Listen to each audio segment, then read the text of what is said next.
बच्चों हमसे पूछा गया है कि x माइनस 4 बराबर है √3y को ax plus B Y plus C equal to 0 के रूप में लिखिए और a b और c का मान भी ज्ञात करें।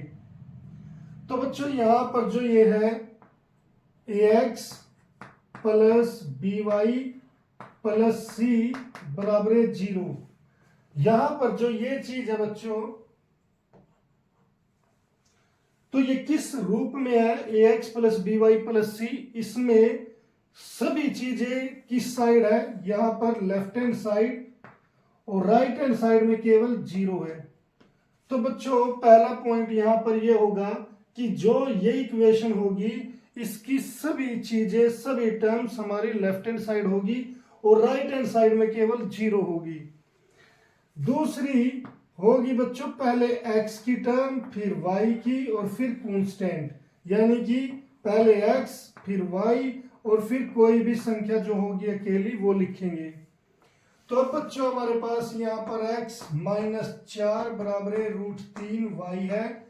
तो सबसे पहले मुझे जैसे वहां पर राइट हैंड साइड में 0 होनी चाहिए, तो यहाँ पर जो ये राइट हैंड साइड है ये मुझे खाली करनी है। और वो कैसे, ये चीज यहां से यहां आ जाएगी लेफ्ट हैंड साइड, और वो कैसे आएगी, यहां पर है प्लस तो इधर आएगी तो ये हो जाएगी माइनस, ये इधर आ गई -3√3y और यहां पर रह गया इक्वल टू 0।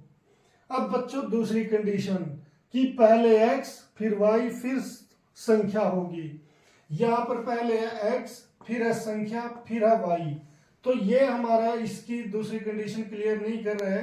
तो बच्चों हमें अब पहले x फिर ये y होना चाहिए और फिर संख्या। अब बच्चों y कैसे आएगा, हम y को इस साइड ले आएंगे 4 से पहले। अब बच्चों जैसे इसको हम यहां से यहां पर ट्रांसफर किया हमने तो इसका साइन चेंज कर दिया, मगर क्योंकि ये राइट हैंड साइड में ही लेफ्ट हैंड साइड में ही है और लेफ्ट हैंड साइड में ही रख रहे हैं तो इसका साइन चेंज नहीं होगा, ये ऐसे ही रहेगा। x ये पहले लिखा गया √3y माइनस और ये बाद में लिखा गया, बस आपने कोई साइड चेंज नहीं की है, बस इनकी पोजीशन चेंज कर दी। लेफ्ट हैंड साइड में था, लेफ्ट हैंड साइड में ही है। तो अब बच्चों यहां पर ये पहले x आ गया फिर y और फिर संख्या। अब हम इसे कहेंगे समीकरण 1। समीकरण 1 ax plus B Y plus C बराबर 0 के रूप में है।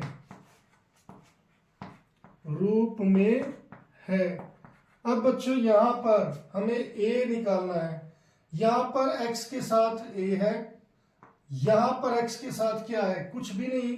कुछ भी नहीं होने का मतलब होता है बच्चों 1, तो यहां पर x के साथ a है तो ऊपर इसके साथ 1 है, तो a के सामने a के साथ a की वैल्यू क्या आ गई 1। अब बच्चों यहाँ पर y है, यहाँ पर भी y है, तो जो b के सामने यहाँ पर क्या दिख रहा है, b के सामने दिख रहा है -√3। अब यहाँ पर c के सामने क्या दिख रहा है बच्चों, ये है -4, तो c इक्वल टू -4। ये इस तरीके से आप a b c की वैल्यू निकाल सकते हो।